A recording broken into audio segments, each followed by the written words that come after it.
This is the closing luncheon for the 20th Annual Mary E. Benjamin Conference on Educational Access. To Chancellor Johnson in his absence, to Dr. Benjamin, she's somewhere in the facility, to all of the workshop presenters, those of you that have attended, and to our distinguished guests we'll have today for the panel.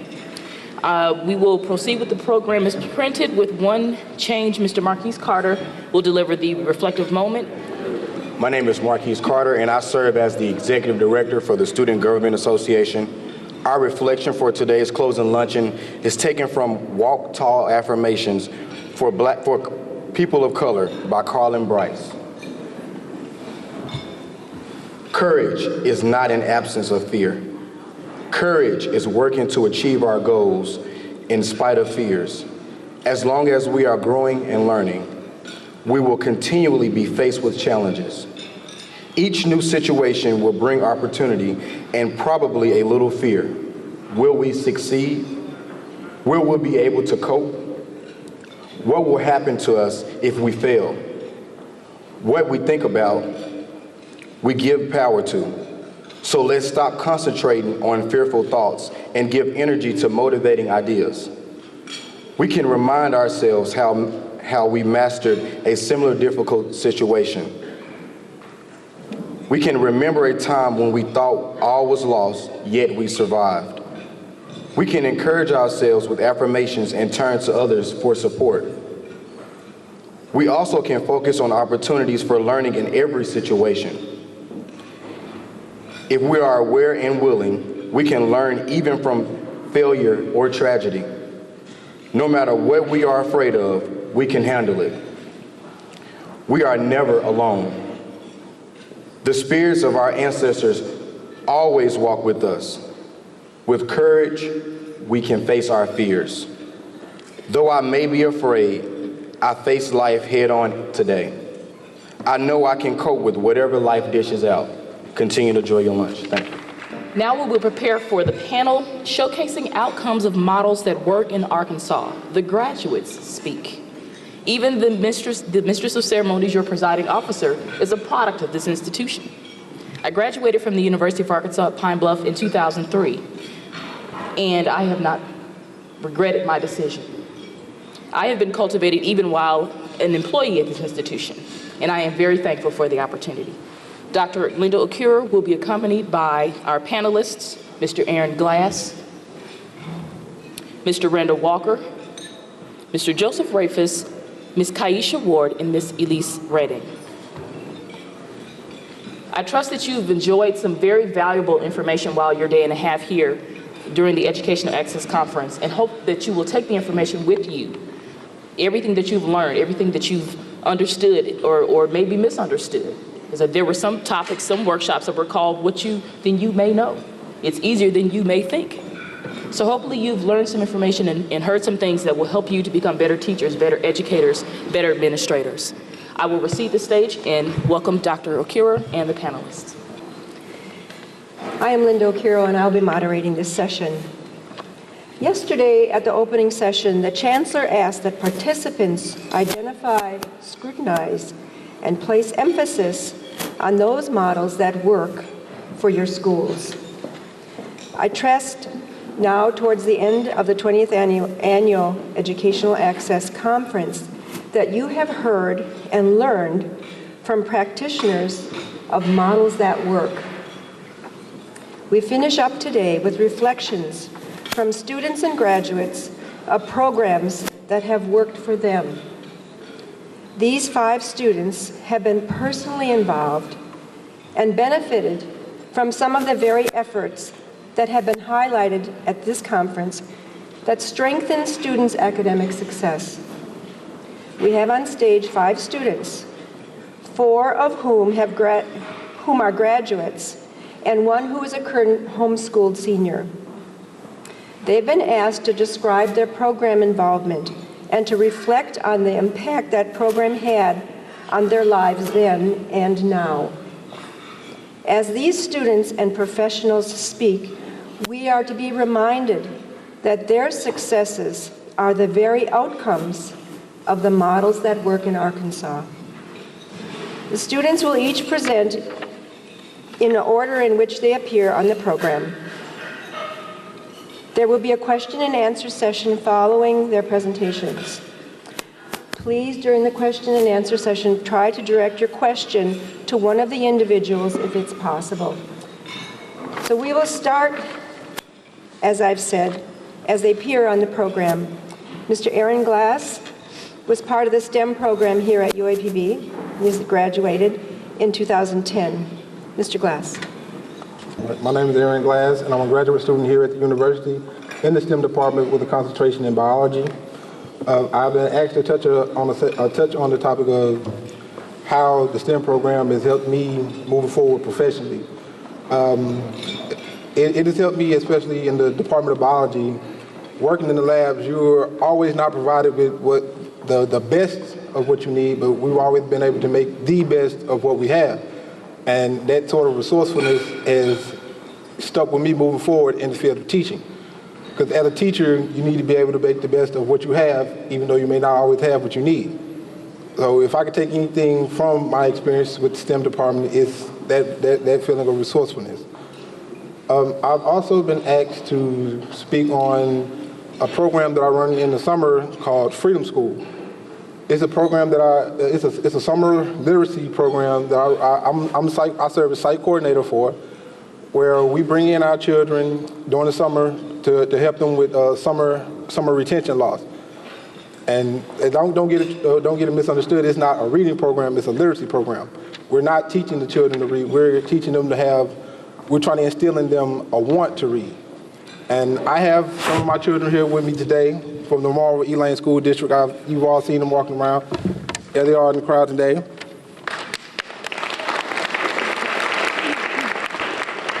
And speaking of models that work, the Freedom School model is one of motivation. We believe that a motivated learner is more likely to retain what they learn, retain and be able to comprehend what they learn. So I've been asked to give you a little brief demonstration of something we do in the morning called Harambe. And during this session, we do cheers and chants, affirmations, and things of that nature to keep our students highly motivated to want to read, to want to learn, to want to retain what they read. Is everybody ready? Yeah. Is everybody ready? Yeah. It's Friday, and Harambe, and Freedom School in the house. It's Friday, and Harambe, and Freedom School in the house.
We'd like to recognize Mr. Aaron Glass as the site coordinator, and we'd like to recognize University of Arkansas High and Love for inviting the Freedom School College. We'll next hear from Mr. Randall Walker. Good afternoon. My name is Randall Walker, as she said. I'm originally from Lake Village, Arkansas, and I'm a 2006 graduate from Lakeside High School, a 2010 graduate from the University of Arkansas at Pine Bluff, and currently a second year, well, we finished our last test yesterday, so a third year medical student. A third year medical student and a Master's of Public Health student at the University of Arkansas for Medical Sciences. When they called and asked me to talk about STEM, I was really excited, given that STEM has played a vital role in my success here at UAPB, or when I was here at UAPB. Coming from a small town in southeast Arkansas, I knew I wanted to be a doctor, but I didn't know how. I was afraid, and I was a first-year generation college student, and so learning how to do financial aid and all of these simple things that some people would think, I was totally confused and lost. And so coming here, though, and being a part of the STEM program, they provided me so many things that guided me and showed me a way in terms of how I can actually make my dreams a reality. And it's three things I'll say that they really gave for me, and the number one thing is the family atmosphere. The first day we got here, you could tell that they loved you, they was glad you were here, and they wanted to push you to make you the best. And they gave us a mentor, but we had mentors. Everyone that works with STEM, they knew all of our names, they was calling on us, checking on us, emailing us.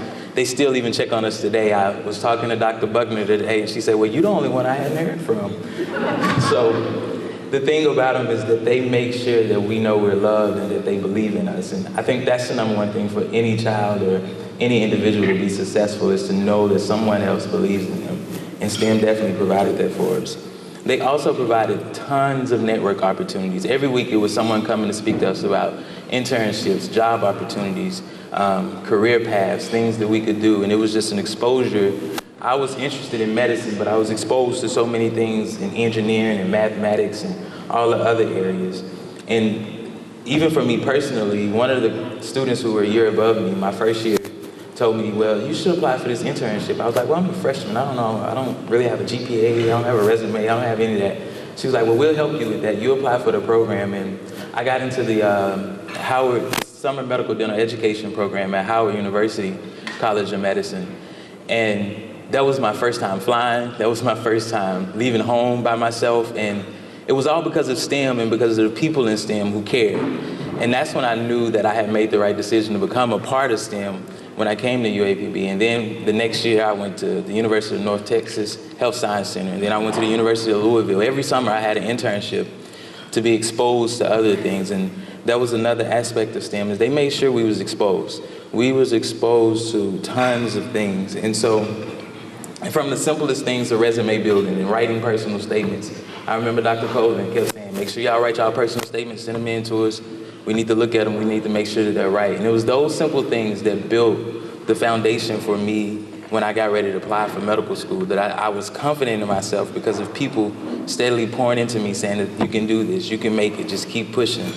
And so for me, those were the key things that I take and I still hold on today, and I try my best now to give back to those who are in STEM and other students who are here at UAPB and across the country, really. And because the more we give to those coming behind us, the better our generation would be and the better the world would be, really.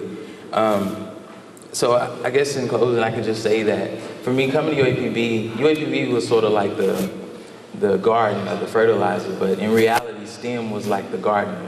They watered and they nurtured me and they cared for me, and they made sure that I was able to grow strong and that my roots were founded in a solid foundation, so that as I left UAPB, I would grow, and I'm here now as a third year medical student.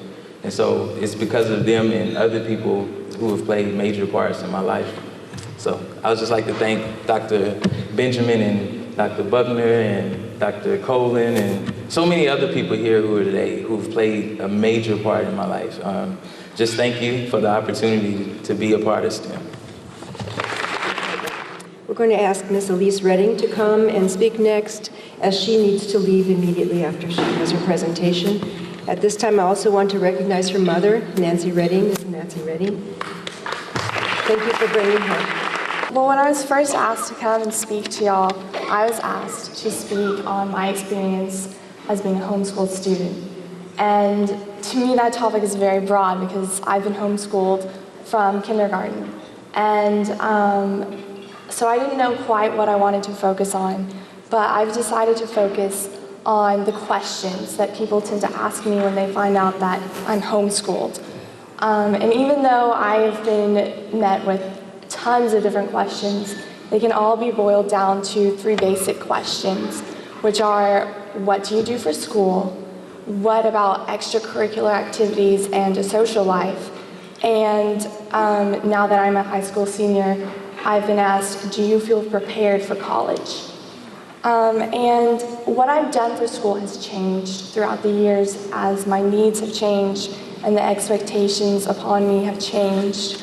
When I was in elementary school, my mom would gather me and my siblings. I have 5 siblings, there's 6 of us. We'd all go sit at the kitchen table and she would work with us individually while the rest of us would work quietly on our work. And that worked well as we were in elementary school and just focusing on the basics. However, as I grew up and I moved on to middle school and had to face more challenging subject matters, my parents branched out and enrolled me in a homeschool co-op, which was a group of homeschool families who had met together, who decided to meet together like twice a week, and each parent would teach a class that was specific to their expertise. For example, there was a professor at the University of Central Arkansas, and she was a math professor, but she would come and she would teach the students math. And then there were mothers like my mom who just loved writing, and so she would teach a writing course. And so as a middle school student, my parents started preparing me to work on my own so that I would read my lesson plan and I would attempt the assignment, and if I needed help, I would go to my parents and I would ask for help, or I would contact the teacher of my co-op. So then in high school, my parents started being a little more selective with the programs that they used, trying to provide the best education that they could for me specifically and what I needed as a student. I ended up taking courses online through a web conferencing program where I would log on at a specific time with 15 other students from around the nation and around the world, and we would meet with a certified teacher, and for an hour and a half each week they would teach on English, British literature, or American literature, or US history, and then we would have assignments that we would upload through a website.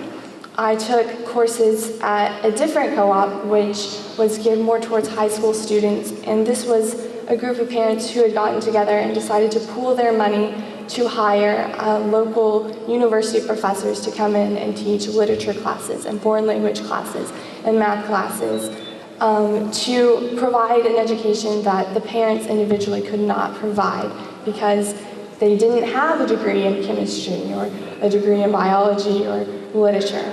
I also had the opportunity to take a concurrent course, or 2 concurrent courses at the University of Arkansas at Little Rock. And so now I have credits that I can transfer to whatever college I want to. And I've also been able to take a course at a local high school that offers a satellite program for homeschoolers, allowing the homeschoolers to come into the high school and to take up to 3 courses a year, but still technically be considered a homeschooler. As a high school student, what it looked like for me and like how I did my coursework, I would go to my classes and I would complete my homework. But if I needed help, I would go directly to the teacher. The most involvement that my parents really had in that was making sure that I was going to class and getting the assignments done, and also proofreading an essay or explaining a chemistry concept that I didn't quite understand. So through high school, I've been pretty self-reliant as a student. In terms of extracurricular activities and a social life, Well, when I only had one-on-one teaching with my mother, I got done with my work pretty quickly. And so in elementary school, I had tons of time to play with friends. And the Little Rock area, where I'm from, has a very strong homeschool community. And so I got to play with many other homeschool students. In middle school, I did have to focus more on work, but I still had the social aspect of going to the co-ops and having a classroom setting and interacting with other homeschool students. I participated in a local drama group. I took piano lessons. I was a part of a swim team, and I also took ballet lessons. In high school, because I'm homeschooled and because I have the freedom to manipulate my schedule a little bit more, I was able to participate in a nationwide student leadership program that goes to each state and teaches students about government and how they, as constituents and as citizens, can and should get involved in their government. I was able to participate in a Model United Nations with other high schoolers from surrounding high schools, public and private school. I was able to focus more on piano and pick up another musical instrument, cello, because I really appreciate learning and playing music. And I was also able to focus more on drama because I love acting. And through the connection that I made through one of my co-ops, I was able to go to Spain for 6 weeks and speak Spanish with a family and just learn about the culture. And so I've been able to, even though I don't have a school system that's been able to provide me with extracurricular activities like football, which I wouldn't play because I'm a girl, but soccer or softball or band or something, I've been able to go to other areas in the more, I guess, privatized sector, so to speak, and have an enriching extracurricular education through that. And I guess the final question that you must have is, okay, well, yeah, you say you've had a good education, you've had a great time homeschooling, but has that prepared you for college? And I say yes, it has. My parents have made sure to focus on my academics. And academically speaking, I have a 31 on the ACT. And so I've applied to 9 colleges and I've been accepted to all of them. I've been offered academic financial aid to all of them. I've been invited to their honors colleges. And so yes, when it comes to comparing to other public and private school students, I do have, I guess, what you would consider a competitive edge. And I also think that in some ways I am definitely prepared for college because the format of my education system through high school has been I would go to a class and then that would meet maybe once or twice a week, and then I would be responsible to study the material and to make sure that I was prepared for the tests and the assignments. And so in many ways that modeled the format that I will experience at college. So that's what I have to say about homeschooling. I've had an incredible time. And I'm very grateful to my parents and the sacrifices that they've made to make sure that I've had the best education they could provide for me. Thank you.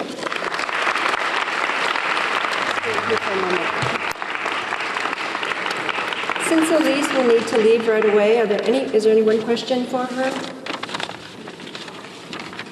I have a question.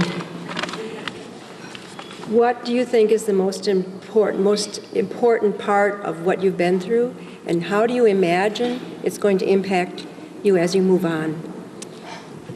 I think one of the most important parts of what I've been through is that my parents, from a very young age, instilled discipline in me. They disciplined me to sit down, even when I didn't have to be in a classroom. I could be off in my room playing with toys.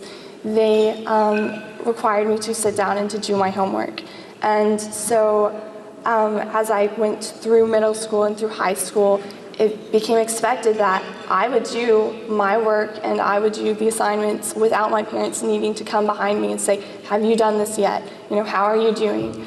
And I think that that's prepared me the most for college and for the rest of my life, because I'm not always going to have my parents right beside me holding my hand saying, okay, you've done your math, now go do your English assignment. I'm going to have to take the initiative of my own and to sit down and to study, and then to sit down and to do my job in whatever career I choose. So, thank you. We're going to give a little lion's head in thanks for Elise being here with her mother. Thank you very much for your words. Thank you. Mr. Joseph Rafus will speak next. He was, as an incoming freshman, was a part of our freshman transitional program called the Lions Program. And so I was a part of that program, and I know him quite well. I'm Joseph Rafus. I graduated last semester in the business department, and I'm here to talk to you today about the Lions program. Lions stands for Learning Institute and Opportunities for New Students. I think it had about, when we first started, that was the very first year for the program, so it was a learning progress. And it was about 20 students in all, and I pretty much keep in touch with them all to this day. And that's almost 5 years later. I think the most important thing that I learned in the program is to be prepared and to just do your best in whatever you do.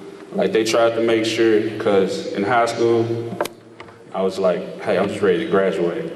And they understood that. So they put that discipline in me to get my stuff straight in college so I can get my grades up.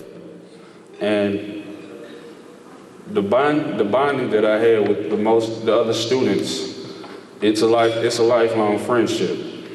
Like I said, I still keep in touch with most of them. 2 of them was in my wedding this past summer, and this program, I'm not sure if they still do it now, but I think that they should, because it has really impacted me in my life, because I've been, my last 2 semesters of college was very, very hard for me. And if it wasn't for the people that I met during that program, I don't know how I would have got through. They helped me through probably the 2 hardest semesters of my life. So I thank UAPB for creating that program so I could have those lifelong friendships. And they help, like I said, they help mold you. And they help you improve on what you need improvement on. I'm not gonna say they help you with your weaknesses, because we all have weaknesses. I'm gonna say they help you on where you need to improve upon. And I needed improvement upon speaking in public. They helped me with that. I needed help in quite a few other things. But the main thing, the most important thing that I learned in that program is be prepared and just pay attention. And because you never know what you might go through. Just be prepared. And just be prepared. I know I keep on saying that because I'm prepared, but I just keep on saying it because it's very important. But the main thing, the number one thing that helped me the most in this program is, because when I came in from high school, I was a B, C, maybe D student. But who's to say? You never know. But with the knowledge that I gained in the Lions program and the discipline that they taught me in UAPB, I went from an A, B, C, D student in high school to graduating second in the business department last semester with a 3.628.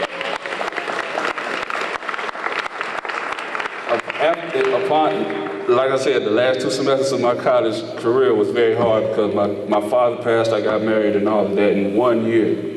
So it was very, very hard. But if it wasn't for UAPB and the Lions program, I don't know what I would be doing right now. So I want to thank UAPB and the Lions Club. Thank y'all. Have a good day. We're going to hear first from Kaisha Ward, who is a junior here at UAPB. Good afternoon. I'm a junior here majoring in chemistry, and when I was asked to speak about KIPP, I was quite excited because growing up, KIPP was my home, my life.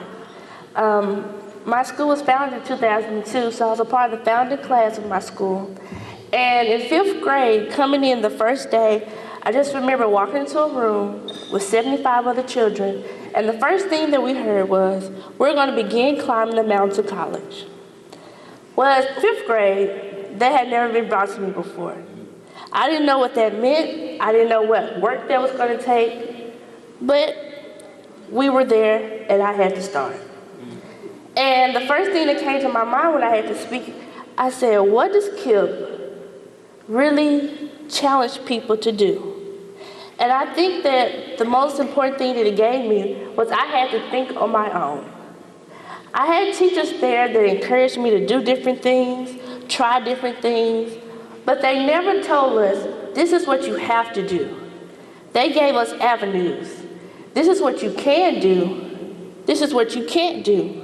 You take the road. You find the road that's going to fit you best in life.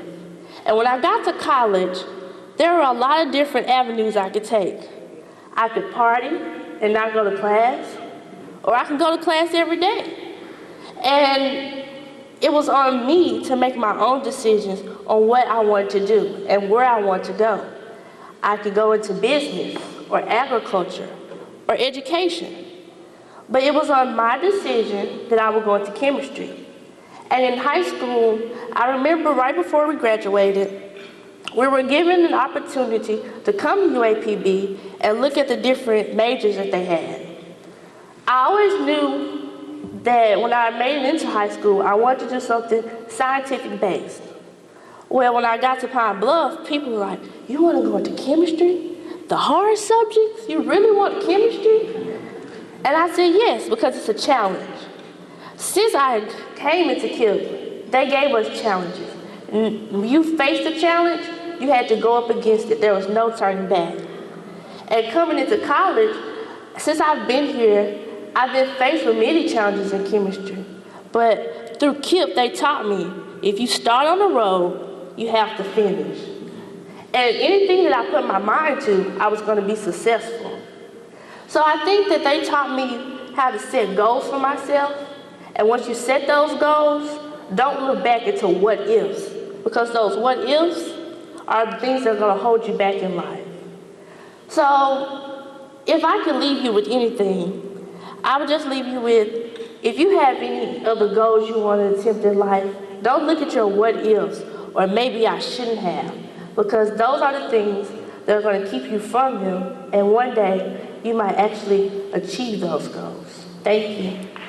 So those are voices from programs at work, quite eloquent as well for these young people. We could have some questions from the floor. I have a question then for Joseph Rafis. Joseph, what are you doing now, and how has your experience at UABB propelled you through what you're doing now? Right now, I currently work for Simmons First, as you can tell from my shirt.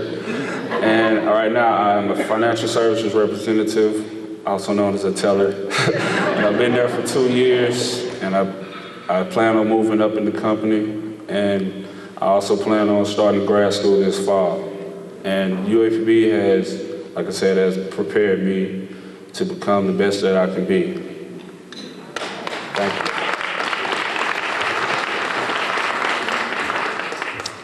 Are there any questions for any of the students? Yes, thank you. I would like for you to explain what the Lions program is. We don't really know what that is if you're not a part of the UAPB.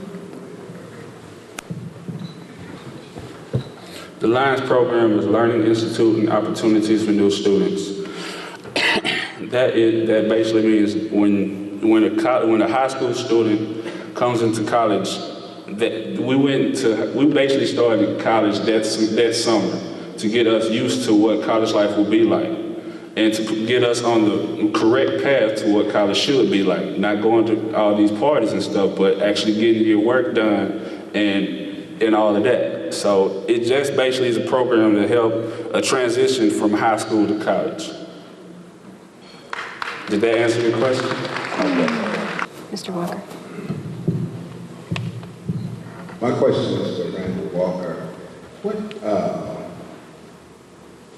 What in your high school preparation and your parents' support that may have propelled you into a program, medical school?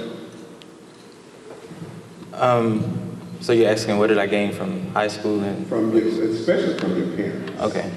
Well, my mother is a director for medical records back home, and my father is a minister, a pastor of a church back home. And they have always taught us, you can be anything you want to be. And so when I told my mother I wanted to be a doctor, she said, well, you can do it. And she said, well, we're going to make sure you get there, and we're going to push you. And I mean, they've been the biggest support and fans that I could ever have. I'm going home when I leave here, and they're so excited. We're having a little family get-together. And that's been one of the main pillars for my success, as well as teachers back home in Lake Village, at Lakeside, where I went to high school. They still call, they still check on me, or when I go home, or when they come see my parents, they send a message.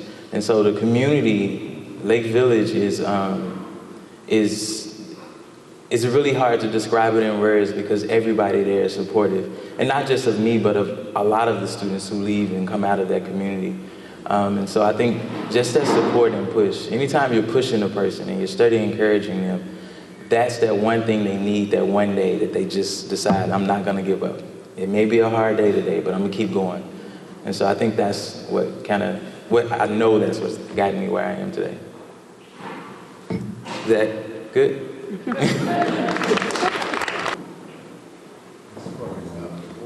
I'm sure you have other options other than University of Arkansas.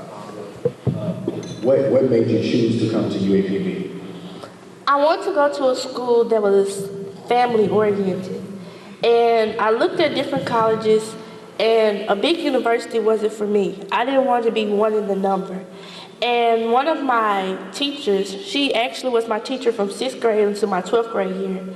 And she was a graduate of UAPB. And she told me, if you want to go somewhere where you feel at home, go to UAPB. And when I got to visit the campus, I got on campus and people that I had never met before was, when you get here, we're going to take care of you. And since I've been here, those same people have came up to me, how are you doing in your classes? How are you doing? How are your family? And there's more than just, oh, you didn't come to my class today. Oh, so you're just here. You're just another number. I feel like this is my family. This is where I belong. And also my sister came here. So from her telling me, well, you know, you're going to go to Pine Bluff. You're going to meet a lot of people, but they're going to be different. They're not going to be just like you, so be open. So that's what I really wanted to get a feel of, a family environment and people that I can meet that are going to be open, but not the same mentality, but different, so I can get different views on life.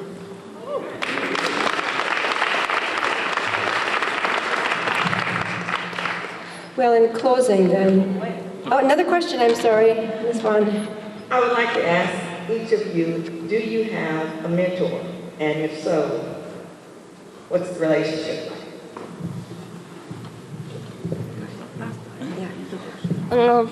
My mentor is actually a pharmacist back home. I grew up around his family. His name is Dr. Ryan McMurray. And I grew up around his family, and when he told me what it took to get into pharmacy school and everything, it started to spark an interest with me. And so every time I go home, I make sure I go visit him and update him about what I do, and he keeps in contact on different classes I should take. And since he came to Pine Bluff also, he reminds me of different professors that he's taken. So I'm kind of up on the edge of what I should be prepared for. And then he tells me, well, you know, you're going to your senior year, you need to start preparing for this and that for pharmacy school. So I make sure that I keep in contact with him.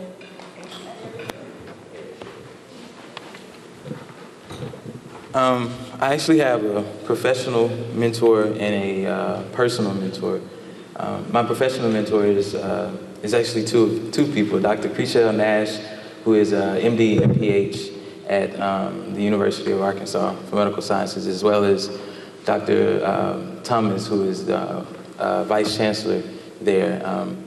I met both of them through UAPB in STEM when I went up there for one of the conferences. And ever since then, they've been right there by my side, guiding me and just showing me the entire path. And they're both have their MPHs, and so I eventually one day want to do research in public health disparities and different things like that. And so he's allowed me to start doing research with him this summer.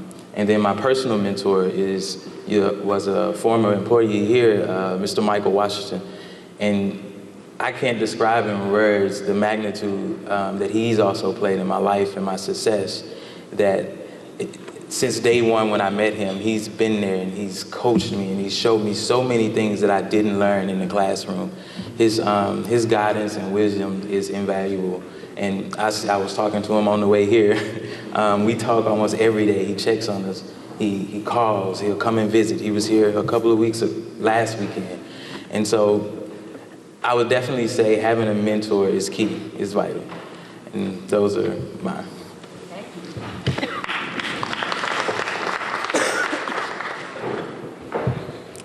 I would have to say I don't have just one mentor, I have many. I have Dean Martin right there, Dr. Han, my grandfather who's an entrepreneur, my father, my late father, he was an entrepreneur. I'm from a family of entrepreneurs, so that was my background in business, so that's what I majored in. And my pastor, he used to work here also, and he's my mentor. I have quite a few mentors to help me go along my way in business and in life. So thank you.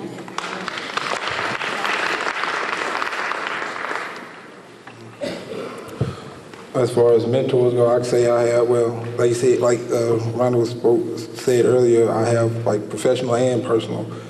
As far as personal, while I know it may seem to be cliche, but it's probably my mother, because of what the model she set forth for me as far as education and being able to do what you need to do.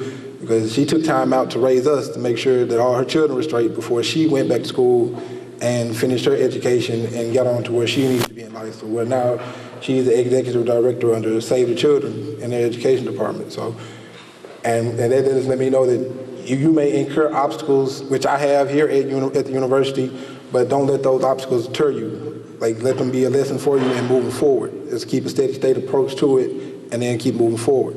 And that's how she's influenced me as far as what I want to be in life and the success I want to attain for myself as far as moving forward. And professionally here, I would say Dr. Joshua and Dr. Buckner, who are both my advisors here in the graduate program.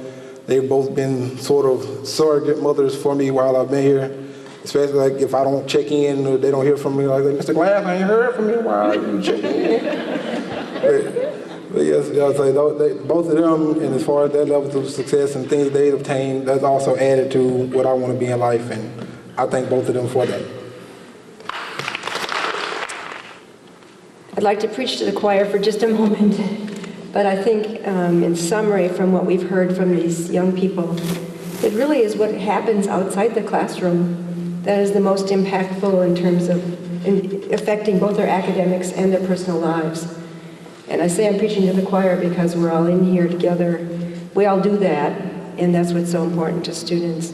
I'd like you to really acknowledge the accomplishments of these students.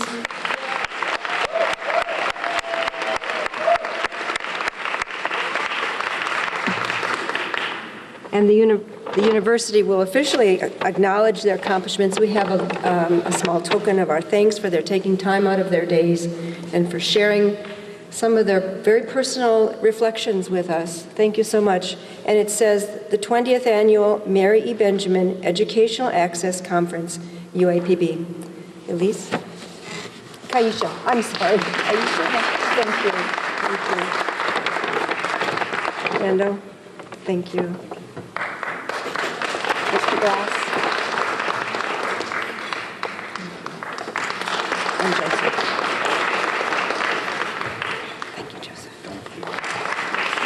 A special gift from the committee for the 20th Annual Mary E. Benjamin Educational Access Conference. Thank you. Thank you. Thank you. Thank you, Dr.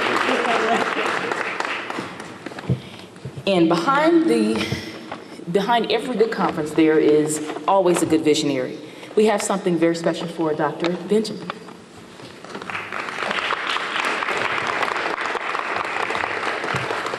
I know that you'll be doing some acknowledgments, but I wanted to make sure that the committee had a chance to stand as well, maybe even twice. Yes, please. On behalf of the Planning Committee for the 20th Annual Mary E. Benjamin Educational Access Conference, we present this gift to you. Thank you so much. We will now have follow-up activities by Dr. Paul Lorenz. I hope that everybody has gathered a lot of information to take away from this conference, to take home, and I hope that you share the wealth.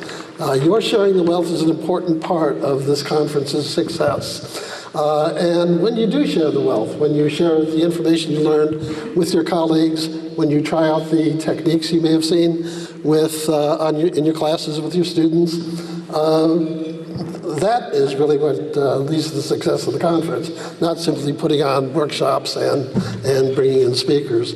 So I would like to ask you to share the wealth, to take it